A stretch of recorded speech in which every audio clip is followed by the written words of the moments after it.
I'm Steve Marshall, and from London. Kind of amazing and surreal to be standing up here. I only officially found out this morning as well, which is a bit funny. But I do have slides presented, thank goodness.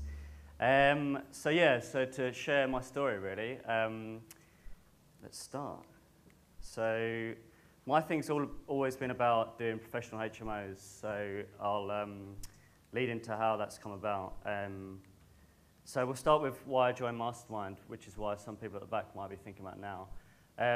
A lot of it was about planning for the future. We all know property is a great investment vehicle. It's something that we hope will go up in value in the future. So I was very in tune with that. I'm into looking at other investments and starting up businesses, which is what I'm looking to do in the future.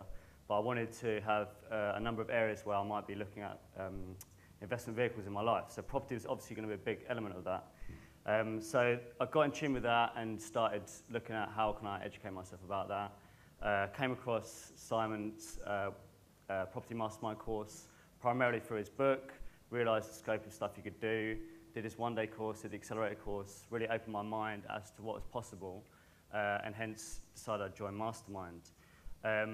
And from, I think, actually doing accelerator, that's at the point I realised it's not just about building for the future. You can actually get great cash flow income right now, which is really why we're doing it. It's cash that can give you, make a big difference in your life right now, as opposed to looking for the payout in 20 years. That payout will come, but it'd be great if you get something right now as well. So it's from that, I've sort of narrowed down quite quickly that I realised HMOs would be the things to do it, because that delivers the most cash flow now. So yeah, it really was about building that passive income. So income that's going to come in, it's not going to require your time. You're no longer trading time, your time for money, which is a huge thing, very powerful if you're looking to scale any business, I think. So again, everything came back to HMOs. So for me, there's a lot of elements to that. It's having time freedom, and so for the future, I can leave my job. I'm from a corporate job. I work for a bank. Being able to leave that, I earn back my time, and there's nothing more valuable than your own time. Another reason then for Mastermind, which is probably the biggest reason, or I think the thing that's made the biggest difference, is actually the environment you're in. If you're constantly in this environment with other people who are achieving great things, you can't help be inspired. And if everyone's going up at a great level, you can't help being dragged along. So it's fantastic. So yeah, in particular about my journey then. So as I said, I'm from a corporate background. It's never been my passion, but that's what brings in the income. That's what you do. But it's always something I've aggressively wanted to get out of. So to the extent I actually took a new job 14 months ago solely to facilitate actually doing this. My job before that was another thing in finance in London, in the city. But I'd be working till, frequently midnight every night. You could know all this knowledge, but you'd have no time to do it. So I just took a job that had a little bit more stable hours, looked good on paper for mortgageability, and it actually freed up my evenings and weekends to actually do this stuff.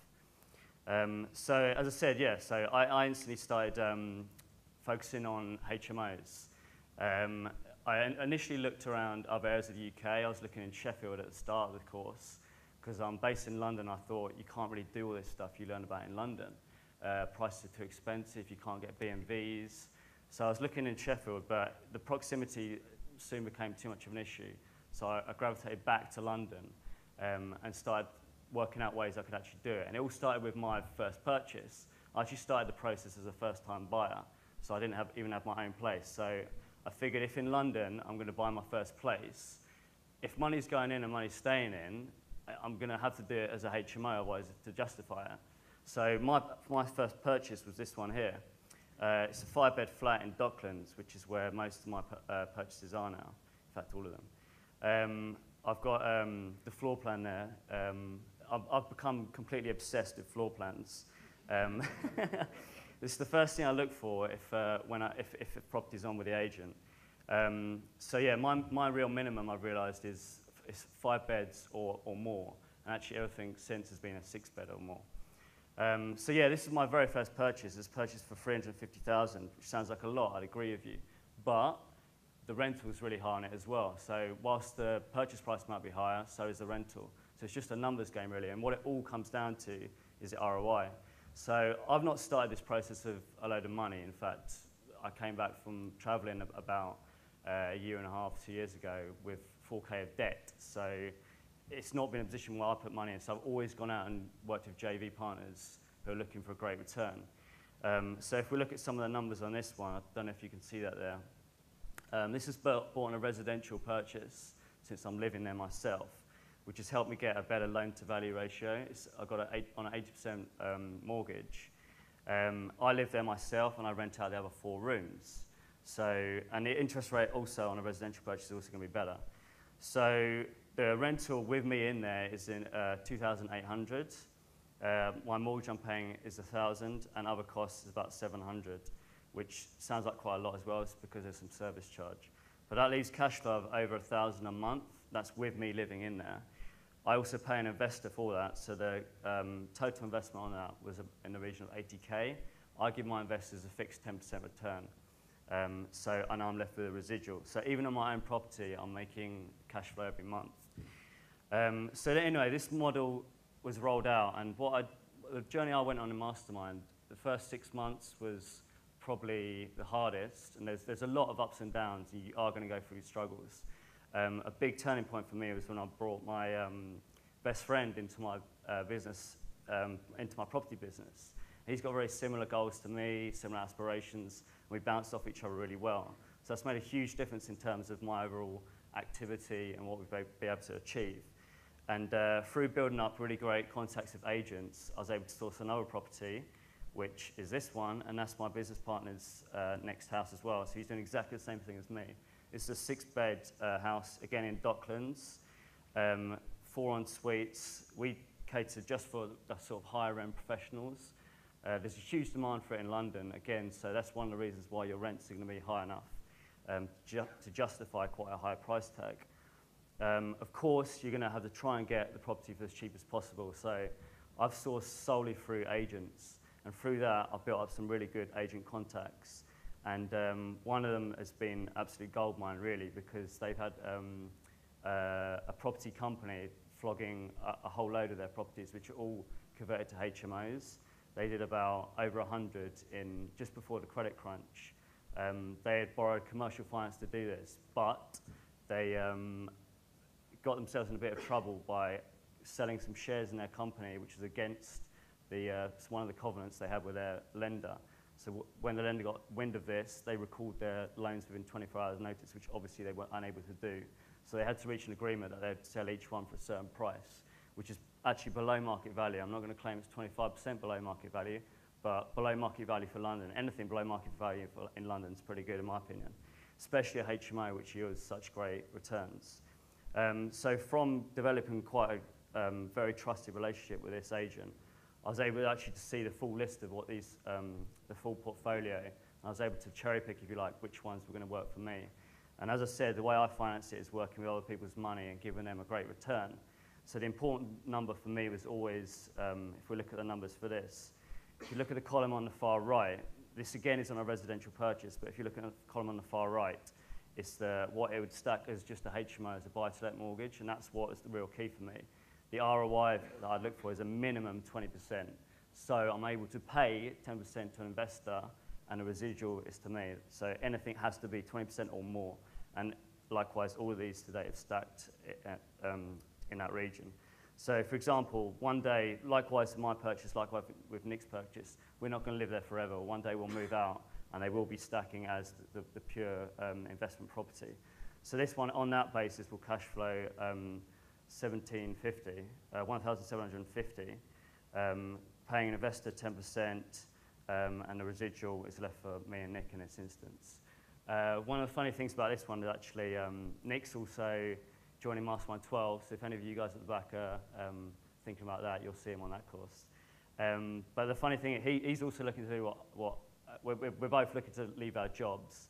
But the funny thing about this one is one of our investors on this is actually Nick's boss. So he doesn't know the objective yet, but it's a little bit funny. So yeah, moving on. Another one that's just a pure purchase. We're going to use it's just a pure investment property. another one of our flats. This is the best purchase today. Not completed on this one yet, but yeah, it's imminent. That's a 6-bed flat right by Canary Wharf in Docklands again. Again, from the same vendor. This one was actually bought for $520,000 in 2007. I've agreed it at 365, so there's some equity in that deal as well. It's also got great cash flow if we look at the numbers. It'll cash flow in the region of £2,000 a month. Paying the investor, it's going to leave me in excess of £1,000 cash flow coming in, which is pretty good. The reason why these work so well is because they were set up as professional HMOs. This one's a 3-bed ensuite, 6 beds but 3 en-suites. So en-suites are a real premium in London. As I said, my tenant market is sort of higher end professionals, maybe fresh graduates, people who are just coming to London for the first time. They're getting a decent salary and they want a decent place. So if you hit that threshold requirement, you can get some really great rents. Of the total portfolio, the most expensive room is about $850, including bills a month, ranging down to about $580. So they're pretty good. So likewise, in the last week, actually, this is pretty fresh. Last Thursday, I've been waiting for financing on 2 further purchases, mortgages. And they came on a Thursday last week for this property, which is a 6-bed house, again in Docklands, and this one, which is a 6-bed, which I'm going to turn into a 7-bed, again in Docklands. That got confirmed on Thursday last week, and I handed my notice in the very next day.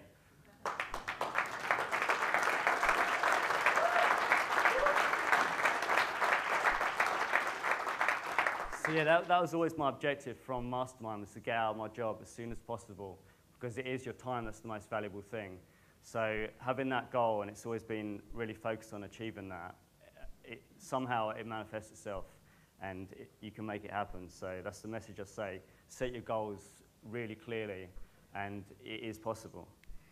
So the tips I'd say for other investors in the room, really, I'd focus on one or 2 strategies. I think that's why I've achieved what I have. It's because quite early on I realized HMOs were the way to achieve what I wanted short term, which is cash flow. So you've got a plethora of strategies at your disposal, but I'd choose 1 or 2 and get really good at it. So that's why from the start I've been able to source HMOs and make them work even in London. I'd also say adapt your strategy to your area. So there's a lot of reasons why people say you can't invest in London. It's too expensive. You're not going to get BMVs. And it's true, there are a lot of challenges in London, but you can adapt your strategy. So I live in Docklands as well, which has helped. I've got to know 1 or 2 areas really well. So it's about knowing what will work there. And through seeing that, I've seen the opportunity. There are HMOs that stack at a very good level. And you don't need too many if they're going to be that expensive to bring in great cash flow. Like we saw, some of these are going to bring in £2,000 a month. Also, get a strategy that you like, something that resonates with you. The whole reason I think I've done well with professional HMOs is because that's kind of my background. I understand the tenants, I understand what they want. I pretty much have been one of them. So it helps to know what they want, and you can actually deliver it. Also, get help. It was so significant when I brought on my business partner into the business, because now we're having a great time together, and you're working with your best mate every day, which is fantastic. You've got a lot of resources in Mastermind in this room. People I've known all the way along the 12 months have given me great help, which has been amazing. And just your buddy calls, like I've known Carl, for example, since we did Accelerator, which is about 15 months ago. We've pretty much spoken every week, and just it's a great resource to tap into. Learn from your setbacks. I remember about 6 months ago now, so at the point at which I was 6 months in, that was definitely my low point. I just lost a deal because I was unable to get financing in time. And it was a huge blow because it was another HMO that I thought was going to bring in a great amount of cash flow and a huge step forward to leaving my job. Yeah, it fell down, and I remember I was on the phone to Mike, who was a huge help.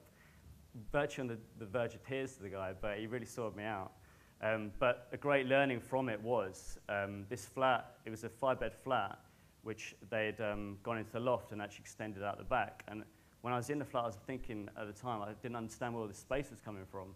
It was only through looking at it in a more objective manner later, I realized they'd done all this extension work. And now it's just a fundamental part of our business plan now, is to do extension works to add number of rooms to make HMOs even more lucrative. And I wouldn't really have got that unless I would have learnt from that deal that fell down. And then the last reason I think, the last tip I'd have is just be really clear on your reason why. You've probably heard about it now, about having a massive reason why. And I think I've been quite lucky in the sense that I've had 3 massive reason whys. Number 1 is just to leave my job because it's never been my passion, and I just aggressively wanted to get out of there as soon as possible. That's the sort of push factor. I've also had a big pull factor in that fact I've wanted to free up my time so I can do stuff I care about. I'm massively passionate about traveling. I'll have time to go and do that now. I also want to start some other businesses up. And without, you're not really able to do that if you're dedicating all your time to your job. And the last reason why is something I'm now looking to do more work in Africa.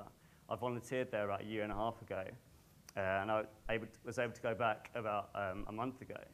And now I'm in a position where I'm actually financially able to help and start a microfinance project, which is basically giving small loans to help people just start up their own business. I'm doing it with a project I'm already very familiar with, but now looking to sort of scale that out and see if I can build an organisation. So it's something I'm hugely passionate about, and it's from property, it's given me that, so it's a huge thing for me. So yeah, I'd just like to say a quick few thank yous as well. Thank you to everyone who's been on my mastermind group. It really is down to you that I've been able to do this, being amongst you and coming to this meets every month. If it wasn't hearing about your stories and having our buddy calls and all hearing about your achievements, it wouldn't have driven me on. So I really mean it from the bottom of my heart. I thank all of you, and especially to those that I've had the most buddy calls with. Thank you to my coach, Paul. He's the one who actually nominated me to be standing up here today, and we've had some good chats over the last 12 months. So thank you so much. And also thank you to Big Zed. Ultimately, it's all down to you, that you created this, so I thank you for that. And you've basically given me financial freedom, which is what I wanted, so thank you so much. But I'll caveat that with, whilst financial freedom sounds brilliant, he's actually just halved my income, so 50% down. But thank you so much. And that's it, really, so thank you. Right, so Steve Marshall. Hi, Steve.